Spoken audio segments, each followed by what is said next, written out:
Hey everyone, welcome back to my channel, or welcome to my channel if you are new here. Today I have another product combination for you guys, seeing if this wash and go will work on freshly dyed hair. So if you have not seen the video where I dyed my hair reddish purple, then you should definitely go click on that video, because I was at green hair and I decided that I wanted to change my color without bleaching. So I took you guys through that process, and now I'm going to take you guys through a wash and go, but I am also going to be giving you some of my tips for when you dye your curls. Now, I am someone who has dyed their curls for many years and many different colors. So we are going to be going over some of the things that I recommend, some of the things that I would caution you about, and so on. So let's get started. My first time seeing my curls, I am, oh my gosh, yes, I love it already. I am currently in the middle of still filming the dyeing my curls video, so if you would like, you should definitely go and check that out. By the time you see this, it will have already been uploaded, so you should definitely go check that out. I tell you in there what I used to dye my curls and get them this color. Let me just come into the light. It is definitely a purple color, and I love it. It is definitely brighter in the back. I absolutely love it. We're going to finally be trying the WETLINE Extreme Gel. This has been going around YouTube for a while now, and I am finally going to try it. I didn't jump on the wagon at first because I'm not a fan of gels at all. Like, gels and me, we really don't get along for my hair. I don't really like the crunchiness.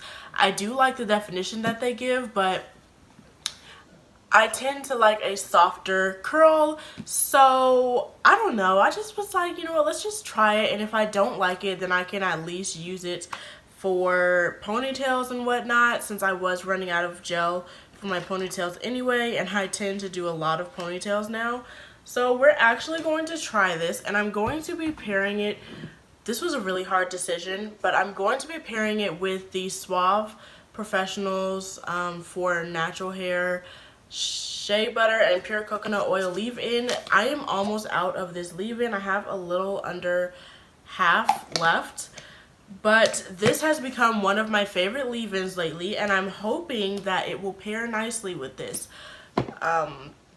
And then I'm going to be using my Aussie Total Miracle Restoring Oil. I love these oils. I'm a huge fan of the curl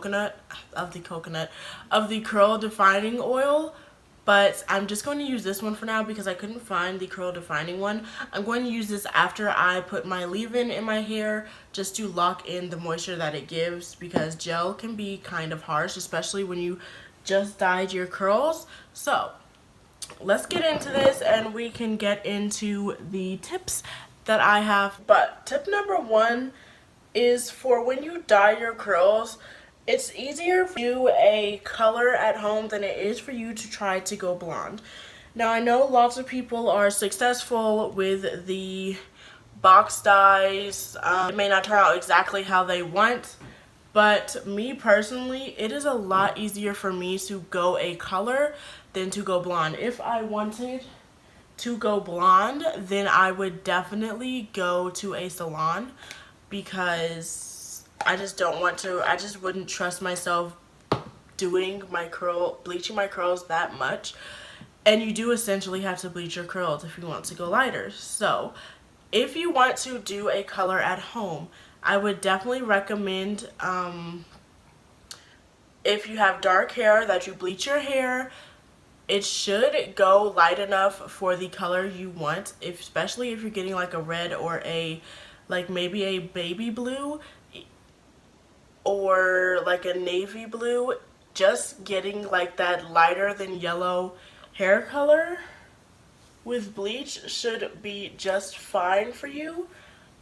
and then you can color over your curls, and it'll be very simple for you to just get the color that you want. Now, when I do dye my hair a color, with this time being an exception, I typically use Adore hair dye.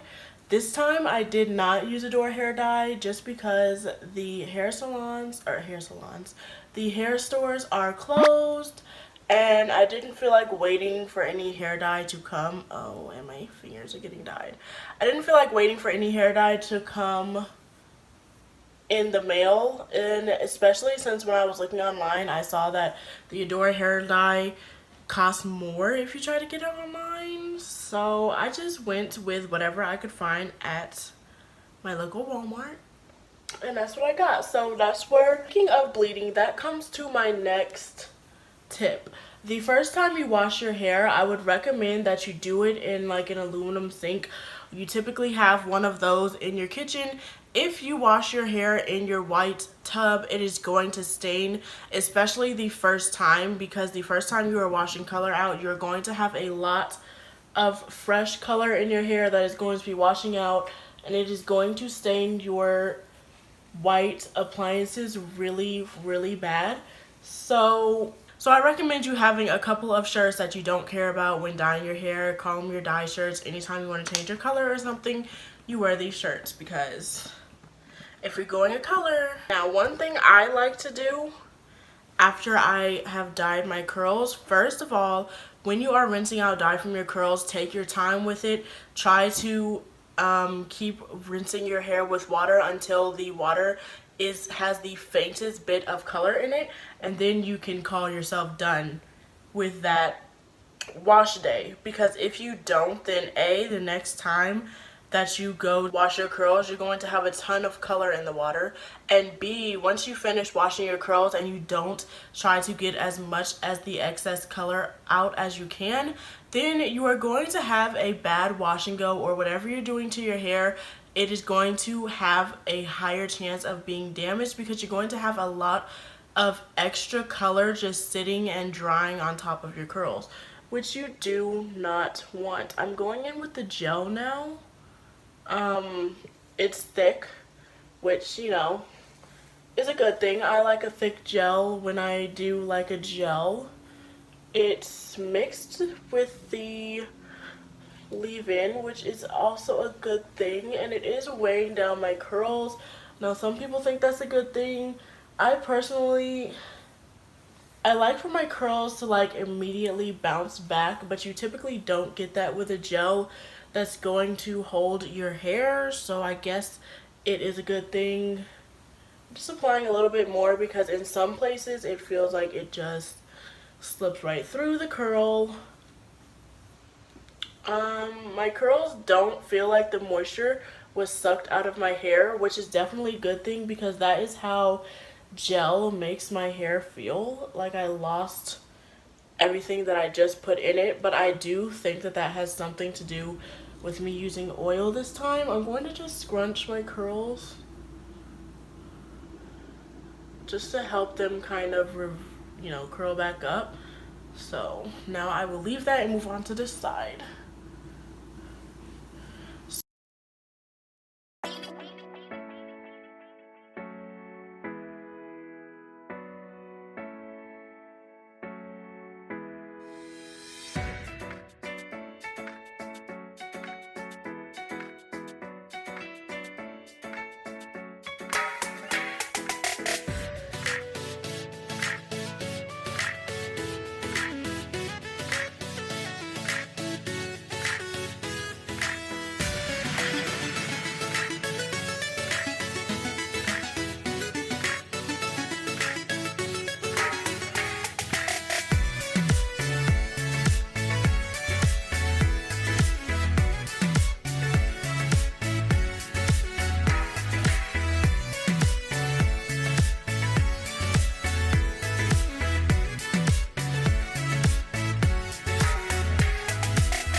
Alright, I decided to come outside so you guys could really see the color and the results. These are my curls. I definitely have a purple color in my hair, but I'm not hating it. Actually, I kind of love it.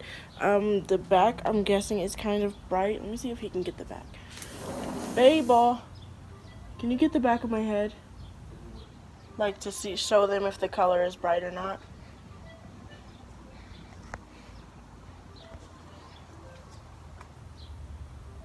Is it brighter? Yeah. Like just than the rest of my hair? It is. Thanks. So those are my curls.